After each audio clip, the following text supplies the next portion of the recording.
This is UltraCycling Magazine, formerly known as the Ohio Ram Show.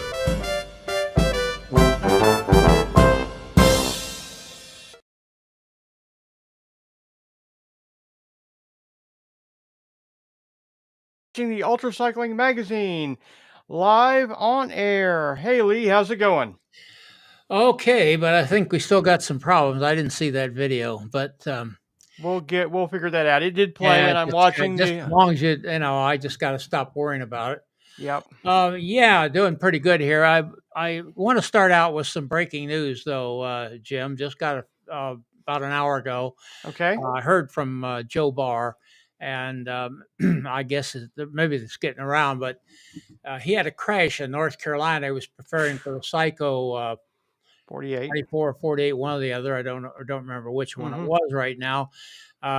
Smashed his pelvis. He is out of the hospital.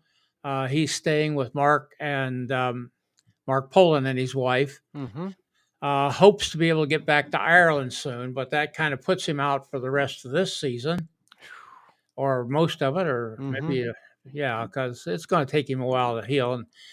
And Jill was not there. She's still in Ireland, so he's going to head back just as soon as he's able to manage that. And we wish our best to Joe, and he heals quickly, and we know that he'll do everything possible. Definitely. Jim? All right. So I think what we wanted to talk about next is who is sponsoring us today. Well, our wonderful time stations here in the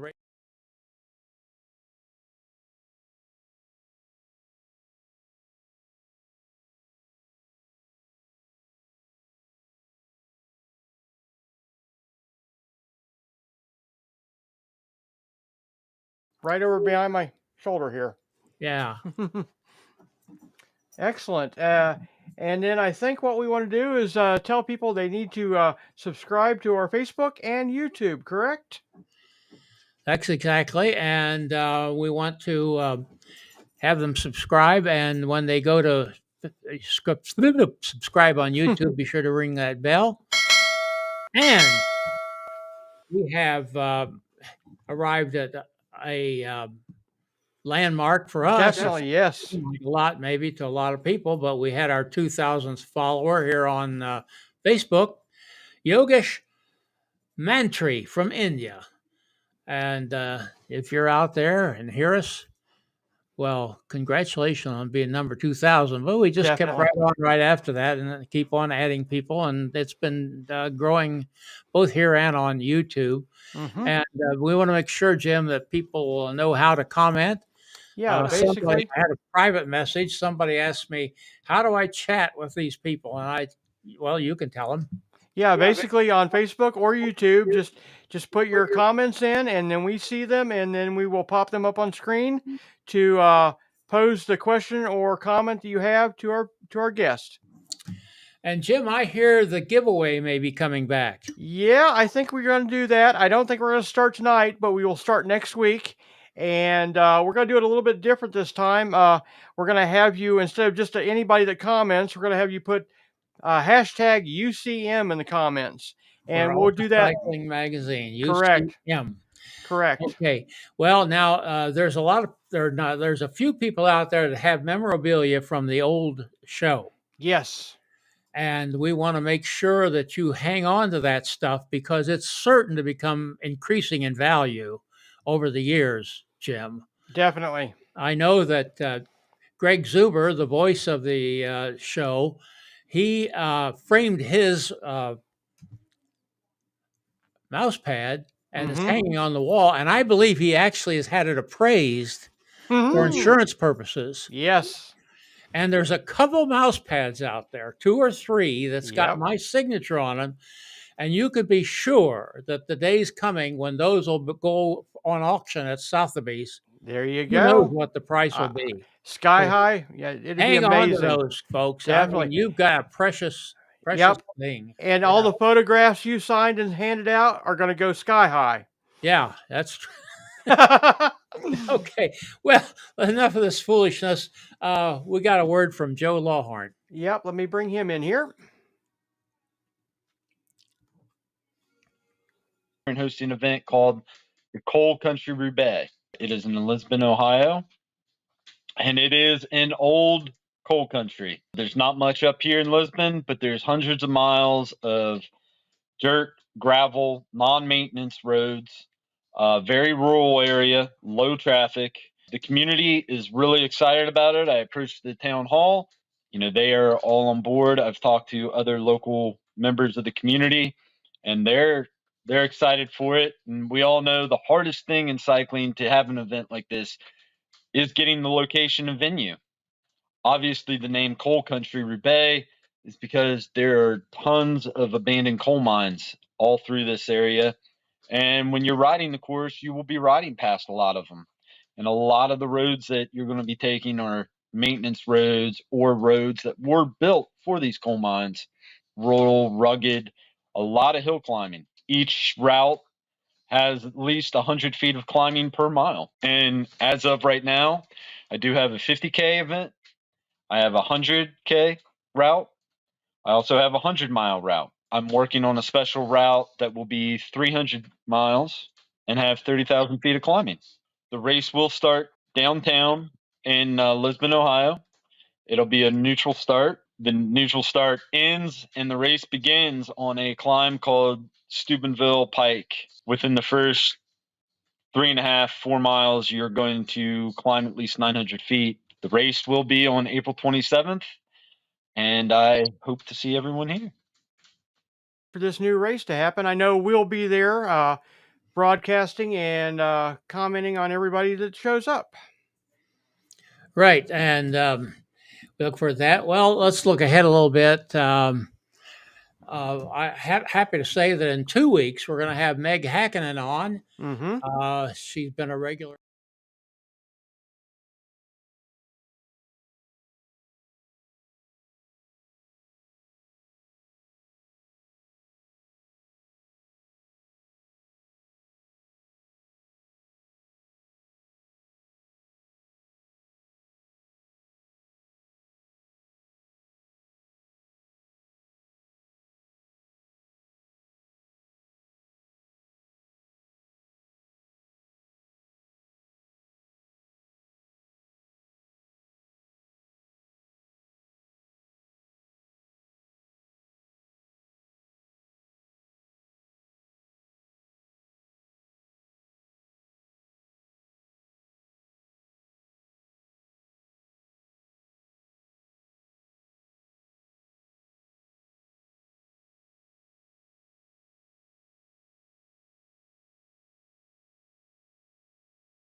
We're anxious to, he said, why have me? And I said,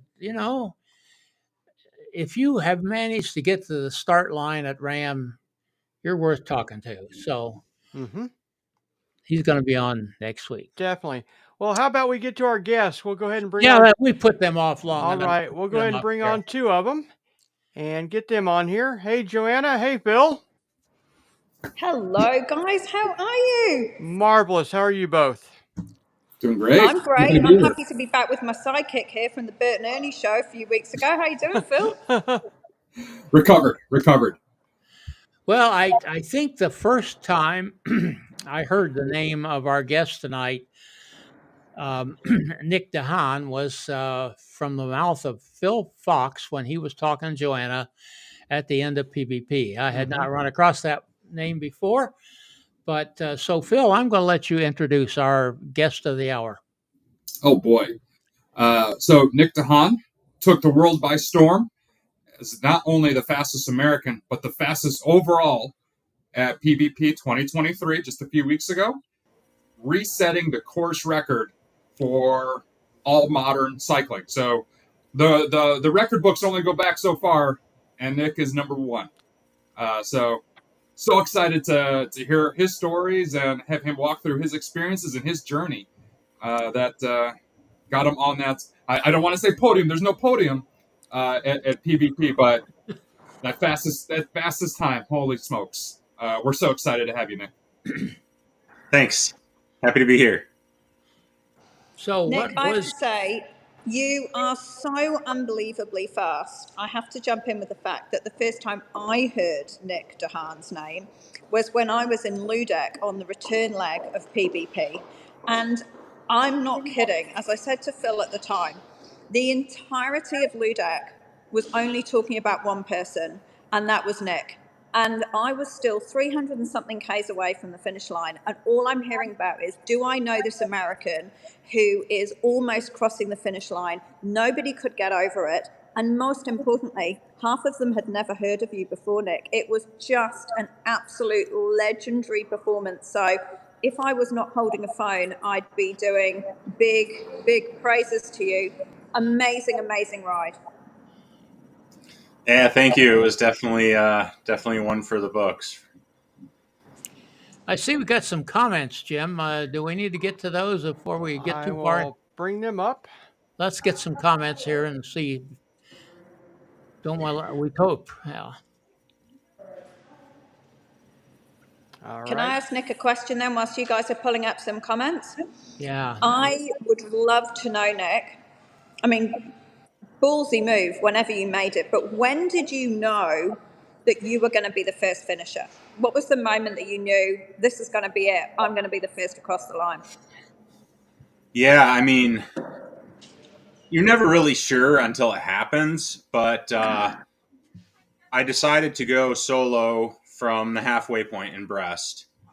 And originally it wasn't my plan to just leave them. Like I figured they would slowly catch up. I had been rushing through all the checkpoints before because everyone else was going through them faster than I was. So this time I figured, they said they're going to take 10 minutes. I'll just kind of slow roll out and, let them have to do a little work to catch me. But then, I don't know, I had an espresso shot there, and I guess it just started kind of going through my veins a little bit. And then I started pedaling a little harder. And then it was just gorgeous views on the way out. And then the hills hit. And I thought, you know what? I'm just going to try to push it a little bit and see if I can, build a little bit of an advantage. See if putting in a little work does anything to the time gap. Somebody rode by me and they said it was I can't remember what they said. I think they said it was 3 minutes, but there were some long hills with pretty good sight lines. So I was pretty sure it was at least 3 minutes, maybe longer. So I did a little bit of work. And then it was at the next checkpoint. I was asking my crew, I was asking them, do you have any idea what the time gap is? And they're like, no, we have no idea. I said, you really got to tell me at the next checkpoint. I got to know, because I'm doing a little work here and, I don't think it's sustainable. But then as I was leaving Car Hacks, somebody shouted at me that it was 10 minutes. And so I thought, this might actually be going, because I felt great at that point. So it was kind of there. And then at Ludiac, somebody told me it was half an hour. And so that's where I was kind of thinking okay, this is, now I just need to not necessarily be defensive, but I need to make sure that, I'm riding sustainably, not going to crash, eating enough and stuff. So, just kind of kind of go into keeping things sustainable versus like pushing the pace. Okay, so let's backtrack just a moment for the listeners, for the viewers out there. So we're talking about Paris-Brest-Paris, which is the oldest bike race in the world. Okay, this started in 1891. The first several editions took place every 10 years. Now, it was put on by a newspaper in France that thought, hey, the cycling is, everyone is getting on board. Let's set up this crazy race from Paris all the way to the Atlantic shore in Brest. Folks will turn around and come all the way back. The original intention was this race might take a week, 10 days. They weren't sure. And the first folks that were winning that race, back in the day, was around 50 hours.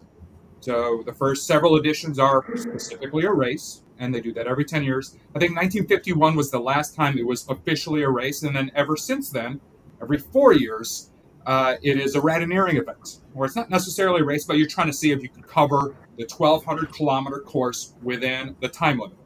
And depending on your wave, it could be 80 hours, it could be 84 hours, it could be 90 hours, and they start at different times, so folks can kind of time out when the sun would be up and when they would finish. Do they want to finish in darkness? Do they want to start in light? What have you? And so, we're just astounded by what Nick pulled off with, and I'm pulling up because I want to make sure I get the time exactly right. A time of 41 hours, 46 minutes, and 30 seconds. So Wow. from Paris to Brest, turnaround all the way back. First one back was Nick's time, which is the fastest time on record. Now, second place and third place are, names that we know from RAM, specifically Marco Ballo, 42 hours, 36 minutes. He finished with Severin Zotter, who's also had an incredible run. I know he's done RAM. So for Nick to come in just out of seemingly nowhere is just incredible. Now, Nick, now question for you. Now, this is my understanding. I know you did New York, Montreal, New York, and that was in, I want to say 2021 or 2022?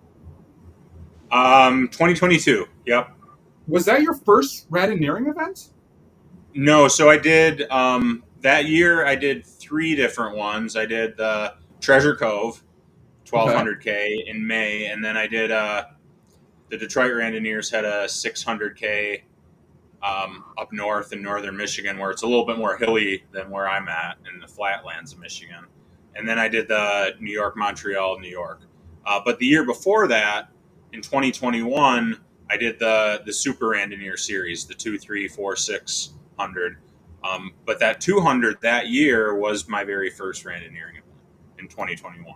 Right. So for those that are learning about these, so the Super Randoneering series, you do a 200K event, a 300K, a 400K, and a 600K. You have to finish all 4 of those to qualify for Paris-Brest-Paris. Now, you can also, in the prior year, the longest event you do allows you to get early registration to Paris-Brest-Paris. So, like, typically, you're like planning this out 1 or 2 years in advance. So, Nick, help us understand, when did you first learn about PVP, and when did you start thinking about wanting to do that specific event? Yeah, I mean, I'm not sure the very first time it was brought up to me, but I mean, I'm sure it was mentioned at some point in 2021 when I was doing some of the randoneering events. But I was pretty much riding solo in most of those. But there was one guy that like friend requested me on Facebook and then was kind of telling me about the world of randoneering and all that. His name is Christopher Worth, and I'm pretty sure it was him that brought it up to me first. I think I first heard about 1200Ks after I did my first 600K. So, I mean, I was used to doing long rides, but not quite 400K, 600K. So I went out like really hard on the 600K and was holding just like really high average speed. And then a thunderstorm came in on me, and I wasn't planning on stopping and sleeping the night, but then I kind of had to for a little while to wait out the rest of the storm after I got drenched. And then the next morning I was just like barely able to go. Like I had just, killed myself the day before. And so I'm like I finished up in the morning, then I had to drive like a couple hours home and like barely keeping my eyes open driving home. And I'm just thinking like, I don't really like 600Ks. It's a little much. And then Chris is starting to tell me about 1200Ks. And I'm like, this is crazy. Like, how high up does this go? Like, that sounds completely unappealing to me. And of course, I didn't know at the time that, your typical 1200K is done over several days. So once I learned that out, it sounded, a bit more interesting to me. But I mean, if you'd have told me about PvP right then and that people are doing it straight through, I would have just been like, no, thank you, But It's I don't funny know. how you like step ladder into that. Yeah, for sure, And I mean, I talked to other people in randoneering and stuff too, and it's like, right after you finish the 600K, you're like, I'm never going to do one of those again. And then, a couple days later, you're starting to look them up already, and then a week later, you're ready to do another. And Well, it's so funny. The three of us, between you, Nick, and Joanna, and myself, like we all came from the ultra community, and then we learn about radineering, and like I did my first radineering event, I guess 5 years ago now. So that was my pre-qualification. I did the Cooley Challenge in Minnesota, and I'm sitting there. I didn't know anything at the time either. I didn't know how controls worked, and I'm sitting there like, who's gonna like skip their sleep break? Who's gonna go straight through? And like I take off at the front, like trying to win this 1200K, and I'm killing myself going as fast as I can, only to have a velomobile like hunt me down, and I'm just completely confused as to the differences between ultra and radineering. And yeah, like you learn about all these different rides all across the country and all these different disciplines, and then you meet all these great people that are loosely related to radineering, and then to ram and ultra racing, and then adventure racing, and then bike packing. You kind of pull it all together, and you have this great community where you're just trying to figure out what's possible and finding new ways to challenge yourself. And while I met you very briefly when you did the Florida Brevet Week, I mean, it was amazing to see you essentially take off the front. And Nick, were you beating the velomobiles back to the finish line? so I don't think I finished before them and any one of them. Like so my only experience riding with one of the velomobiles was at Treasure Cove, and like we left them like way in the dust at Treasure Cove because there was a bit more climbing. So I remember at the very start of it, Hamid like said something to me like, let's see if you can keep up with the velomobiles. And I'm thinking like, oh yeah, they're not that fast. And so I was kind of, I latched onto that as a little bit of a challenge. And man, the first long like -1, stuff's pretty flat in Florida, but it was like a long like -1% maybe. And those guys were just gone, and I had no hope. But this third day, there has that lot of gravel section in the middle, and I caught up with them during that part in Central Florida with all the gravel that we went through. Yeah, I've learned a long time not to race a velomobile. Like you'll beat them up a hill, but then they're going 60 miles an hour down it. You're like, shit, I can't keep up with this. But yeah, I was giving them a little bit of a run a couple of the days, but no, I couldn't beat those guys, not on the flatter stuff. Yeah, like every morning, I would just watch your taillight just go off in the distance. I'm like, well, Nick's gone. Like, all right. But okay, so now that we've talked about the background of radineering and your preparation going into this, tell us about what it was like preparing for PvP. I know you brought a crew, which some people have asked questions about, but like you had family members, you had friends kind of assisting you at some. Yeah, so how was that? It wasn't really until it was about a month before, I think, that I realized I was actually going to be able to get support. When I first was looking into doing PvP, I know my parents had something about wanting to go over. My mom was born in Germany, so we got some family over there. But my parents and my younger sister and her family were going to go over there. And so I was thinking, maybe they could come and see the race, like at least give me a drop bag or something like that. But then those plans kind of fell through. So I was basically kind of thinking, um, mentally preparing for like, how am I going to do this long thing without support? Like, am I going to do it? Am I going to try to do it fast at that point? I was like, I kind of still would like to do a Charlie Miller at least. Um, but am I going to sleep? How much stuff do I need to carry? Stuff like that. And then it was about a month before, um, I guess, unbeknownst to me, my younger brother contacted my dad. My younger brother he loves to travel. He's like always looking at airline tickets and all that stuff. So he told my dad that the flights to Paris were really cheap, and maybe he ought to go and like offer support to me. And then my dad told my younger brother that he'd be all about that, but he wasn't going to go alone. So I've asked my dad for support a couple times in some ultra races I've done, basically just like handing water bottles off. And I think he's like really scared of messing up. So he didn't want to like do it by himself. So Yeah, I've had the same problem with younger my brother dad as came well. along, but then they also invited my brother-in-law. So I had basically like those three guys, and they were there to support, but they were there to like do some kind of sightseeing and stuff as well. So the difference between the ultra community and randoneering when it comes to support, for the most part, randoneering is unsupported. Now, in Paris-Brest-Paris, there are controls.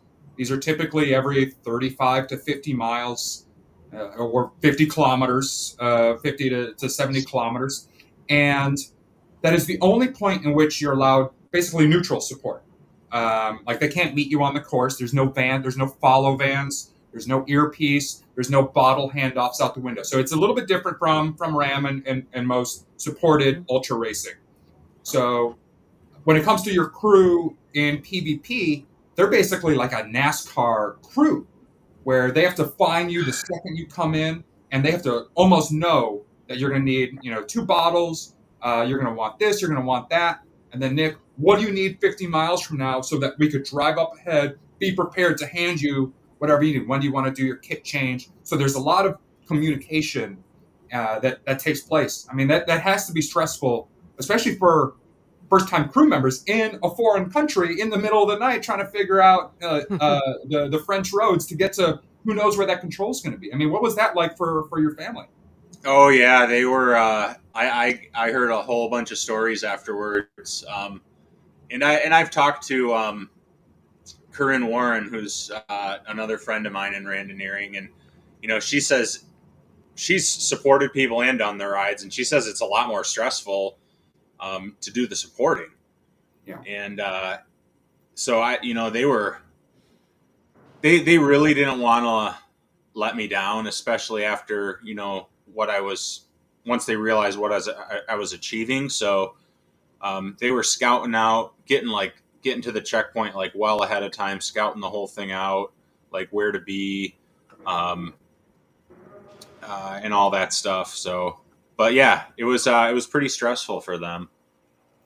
I heard one story. I can't remember where you shared it, but you were so fast that I can't remember if it was your brother-in-law. He actually had to find the officials on the race course to say, Nick is going to come in before even the control's going to open. Like, where does he get the brevet card stamped? What happens if he gets here early? Like, is someone ready for the stamp? Where's the stamp?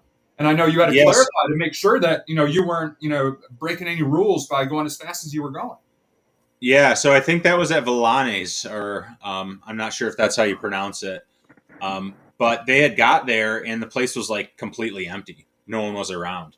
So my brother-in-law found a security guard, who then, when he kind of took him a little while with a language barrier to kind of tell him what was going on. But once he communicated what was going on, the security guard got like really excited about me helping out with this. So he got one of the officials, and then they eventually came by to open it up. But it was well before that point. It was, I believe it was between Carhax and Ludiac, or it was either that or it was between Ludiac and Tintiniac. I had it wasn't like a pace car, but it was a car that was in front of me, and it was usually like well out in front of me, but sometimes they would drop back and get a little closer to me again. I was trying to wave them down at one point, and they weren't seeing me, but then a motorcycle came by and the guy had a PBP vest on, and he's like asking me what I needed, and I said I had a question for the vehicle. So they waited up, and I caught up to him, and I asked him, like, I think I'm going to start to get some. I didn't know where I was really at that point as far as when the checkpoints opened and stuff. I didn't have that written down. Turns out I was already getting to the checkpoints before they were opening. But I told him, I said, I think I'm going to start getting to some of the checkpoints before they're scheduled to open. Like, is that okay? Like, what happens? Because if I was just going to have to get to the next checkpoint and wait, then I would have stopped and enjoyed the scenery a little bit, taking some pictures and, not been like, trying to work at it. And he said he didn't know. So he said they'll radio the race director or the ride director and ask him. And so I, okay. And half an hour later, they were waiting up for me and they said, it's no problem. So I thought, okay, it's, all in the clear. Can I interrupt with a question? Wasn't quite all in the clear. Can I interrupt with a question from a person who knows almost nothing about randonneuring? And I'm curious about this supported or unsupported. They say it's unsupported, but yet you have people at the checkpoints. And can somebody explain how all this? Oh, you've raised a contentious matter there, Lee. You've asked the right question. It's a very good point because, look, and Nick can talk from the supporter perspective, but look, randonneuring in its truest sense is typically unsupported in all means and ways. And that, I guess, the purest concept. So when Phil and I spoke after PBP, we talked about the sort of different ways of randonneuring. And I know Phil definitely and myself are both of the mind, ride your bike. However you want to ride your bike is cool. Like, people should just be out riding bikes, having fun. Like, it doesn't matter. Some people do care. And so true randonneurs take the concept that you take everything with you, you carry everything with you, and you finish under your own means only. But, there's such a variety within that, which is why it's so good that PBP encourages people to be able to use a support crew at the checkpoints. So it doesn't mean that you can have people supporting you on the road or anything like that. You absolutely can't. But at the designated checkpoints, of which there was about 16 or something, I think, guys, wasn't that right? You can have support from people to help you there, but only there. So it would be against the rules to have it on the road. And I think that's why it's really good, and full props to Nick. And I think it's great that we've raised it to allay any of those kind of questions, that Nick was really onto it at all times, making sure he was following in the spirit of PBP and in the spirit of Brevet by making sure that they were comfortable with what he was doing, because would have been a bummer, Nick, I guess, if he'd got to the finish and they'd gone, that's not okay. Yeah, you got your well, in fact, a Italian reporter reached out to me afterwards on Facebook Messenger and asked if we could just do a quick little interview over Facebook Messenger, because he didn't speak very good English, but he could use the translator then. And he told me that there's a whole bunch of people in Italy that think you should be disqualified. Like, what do you think about that? And I was like, whoa, really? It didn't surprise me. There was a little bit of pushback from it, but I didn't realize that it was like that vocal of a minority or group that, were really hard, fast, and strict about those things.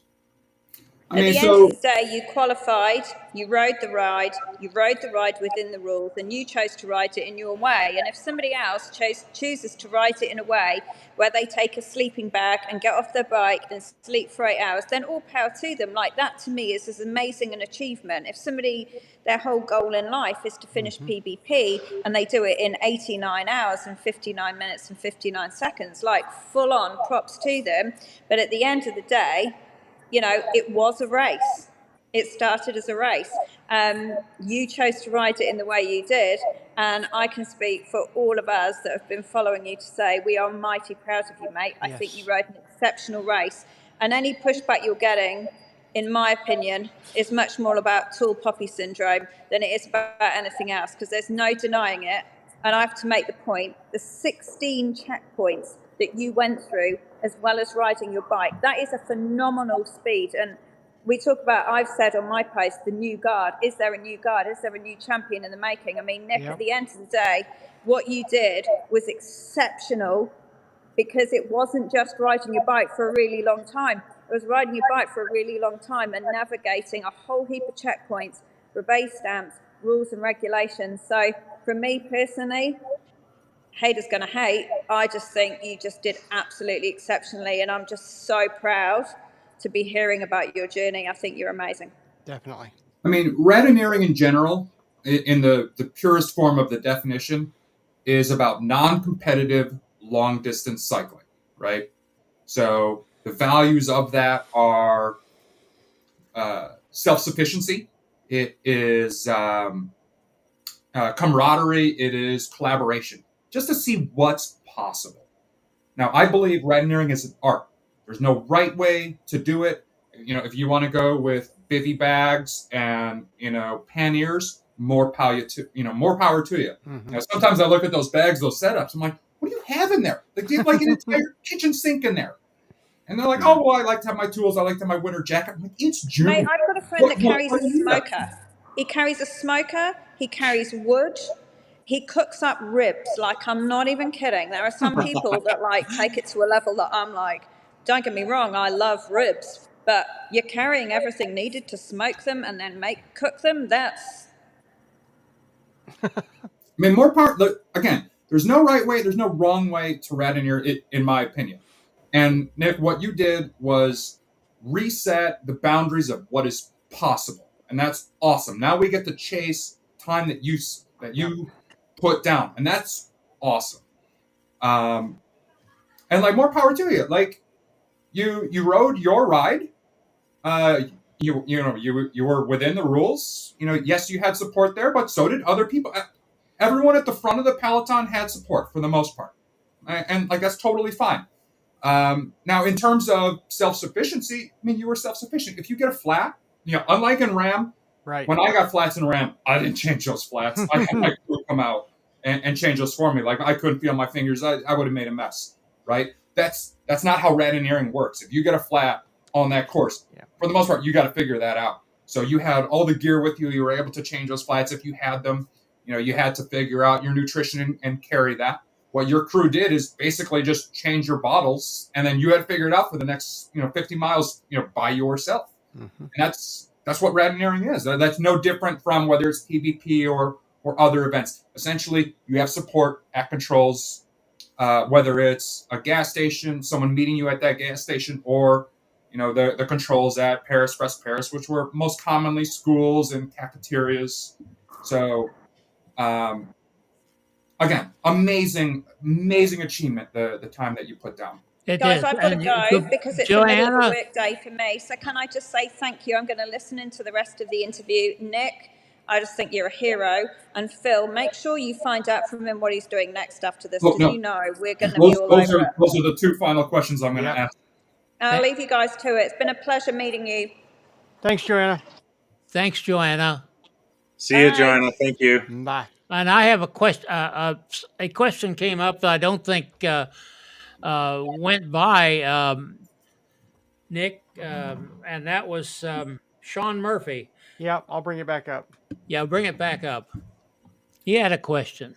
Oh, that's the last question. That has to be the last question. Okay, then we'll do that one last then. Yeah. Okay, so since I know that's what everyone wants to know, I'm going to give you a softball here, Nick. What was your favorite food on the race course in France, and what was your favorite meal after you finished? So, like, my first instinct is to say it was the flan that I had in Brest, but then I had a Subway sandwich that was really good right after that. But I think I got to say it was the flan. And just to clarify, are you talking a sub sandwich, or are you talking you found a chain Subway? Yeah, no, they found a chain Subway because I Wow. told them like beforehand that on my really long rides, like a Subway is just always hits the spot, and they looked one up. They found there was one in Brest, so I like already had my whole order in exactly like what I wanted. So when I got to Brest, I was kind of expecting I was like, "Where's the Subway?" They're like, "Oh, yeah," and so I said, "Yeah, get it for the next stop." But I had a flan and a shot of espresso there in Brest, and that flan was so good. I'm only curious, was the sub sandwich in France comparable to the sub sandwich that you would enjoy in Michigan? Yeah, absolutely. It's exactly the same. It's You Subway. couldn't even tell the difference. It's That's a hilarious. franchise, you know. I told them I want like a little bit of lettuce, a little bit of spinach, like cucumbers, and like exactly like how much of two different sauces, and yeah. So it was exactly like what I was expecting it to be. That is great. Okay. Lee, Jim, I'm going to keep an eye on the clock here, so I'm going to start wrapping this up. But Okay. for those that have been here for 41 minutes, I have 2.5 questions. The first question, So, are you going to go back to PvP in 2027? Have you thought that far ahead? Yes. Like I'm not great like planning super far distant in the future, but I have every intention of like going back, you know, unless something else major like comes up that would stop me from doing it. What I'm undecided about is if I want to try to like do it fast again, or if I want to take the opposite end and just kind of enjoy it. And sort of like of two minds with it, you know. I like just as much of me wants to like go back and just do it slow and enjoy it, and then the other part of me, which is usually ends up being the louder voice, it's like, no, you should like, because I know a couple other guys that you know, the ultra cycling world doesn't really maybe know, but could do it with me, and we might, if like all of us were having good days together, we might be able to even contest that pro time. Wow. So there's basically two societies when it comes to American radineers. There's and Nick, you referred to it earlier, there's the Charlie Miller Society. That is any American that finishes within 56 hours, 40 minutes. That was the time set down by Charlie Miller in, I want to say it was 1905. He was the first American to finish. And then I don't think an American even finished the race until 1961. So there's a couple, there's probably at this point, I haven't seen the results, you know, following 2023. They haven't published those yet. I want to say there's maybe like 50 Americans that have ever put down a Charlie time. So I now, humble brag, I've done my Charlie twice now. And so 4 years ago, I got my first Charlie, and then I had the exact same debate. Do I go back and Charlie again? Or do I slow down and do the other society? That's referred to as the Adrian Hand Society. That's anyone that finishes with 1 hour to spare. So they take up the whole time limit. Okay. And chances are you get to sleep twice and hit all the French coffee shops. And, oh, that place looks interesting. You know, that place looks interesting. There's a lot of, in the French countryside, like churches and schools and people just in their yard, they'll set up a tent and then say like, hey, do you want water? Do you want soda? Do you want coffee? What can we get you? And they're so, so nice. But if you're trying to set that Charlie time, if you're trying to, you know, put down the time that you put down, you don't get to take advantage and really meet all those people. So like I see the draws of both, but again, I'm biased. Smoke them if you got them. If you could put down that fast time, put down that fast time. You could always do a slower time later. That's just that's if I could influence you in any way for 2027. Yeah. Okay. Now I want to say with Sean Murphy. Yep. Are you going to do rap? So, I mean, I can't give a hard, fast yes, but it's sort of like PvP. It's one of those things that just, it feels like it's eventually going to it's going to have to happen at some point. I've looked into it already for 2024, and it would be pretty tough to get my ducks in a row for 2024. Not impossible. But I mean, I'm not getting any younger either, so I know I actually looked, and like it's a lot of people older than my current age that do ram, but but like I'm not getting any faster is what I'm trying to say. And Okay. Nick, Well, it if you takes- got any faster, I don't know what the field would do, to be honest. I mean, you're pretty fast to begin with, my friend. yeah, and well, I mean, you know how it gets as we get older. It takes longer to recover. Mhm. Are you Ram qualified, Nick? I'm not sure about that. I looked into the qualifying stuff, and I think that what I did at PBP would qualify me. But I don't think so. But Yeah. Probably not. maybe we'll make a phone call to the heads at Ram There you headquarters. go. If anyone can get pushed through, I think it might be you, Nick. Yeah. Um, And Jim, there were a few more questions. I don't want to, Right. hold No, off here before we've had a chance to answer all the questions in the comments. yeah, we'll do the one from Jerry that just popped up. Wants to know what kind of bike did you race? A road bike or touring bike, or what kind of bike did you ride on PvP? Yeah, so it's an Aero Road. It's the Felt AR2, and then I had clip-on aero bars on it as well. So it's Excellent.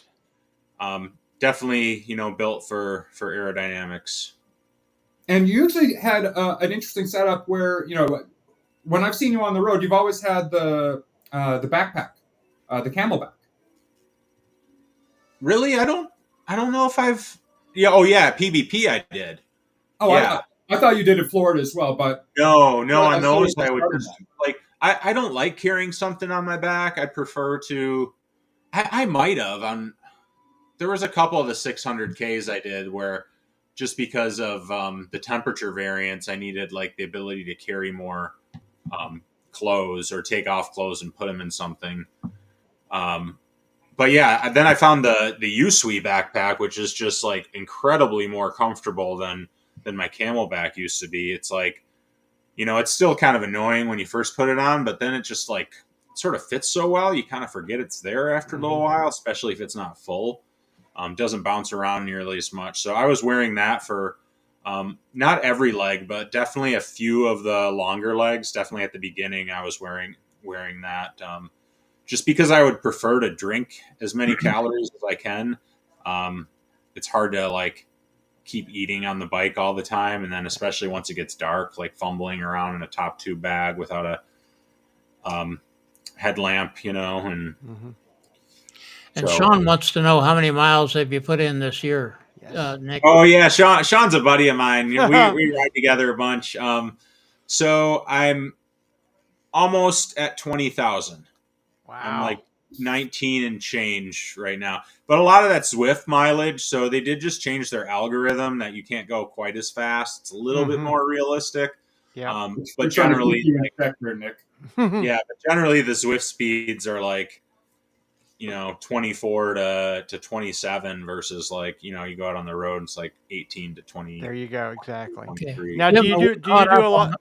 Are we do you caught do- up on all the comments and questions? Yeah, we're all there. I got one. Since you mentioned Zwift, do you do a lot of your training indoors like that because of where you live?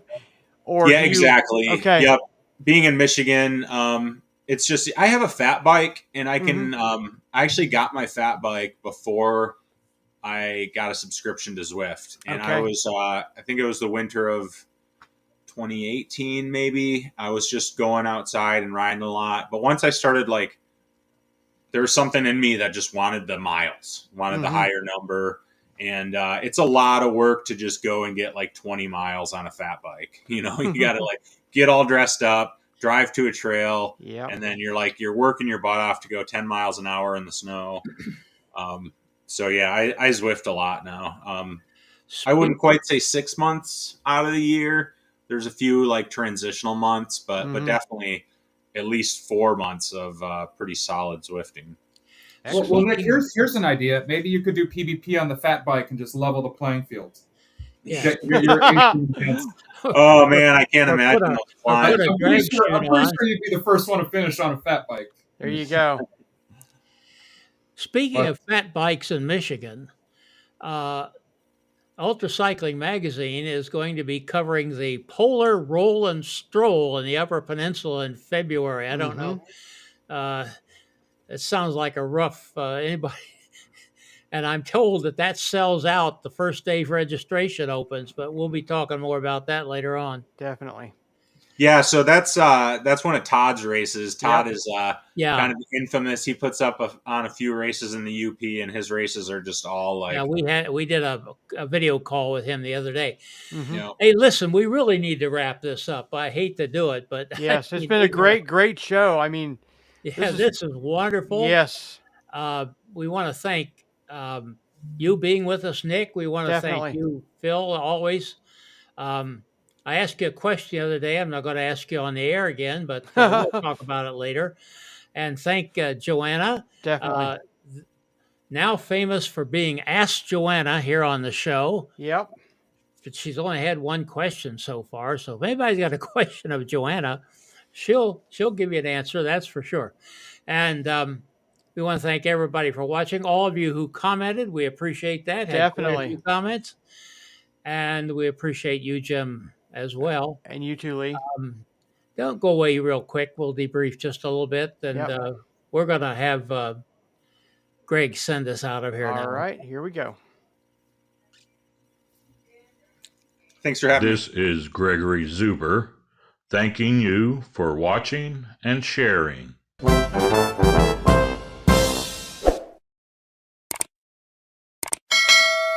Music by Kevin MacLeod.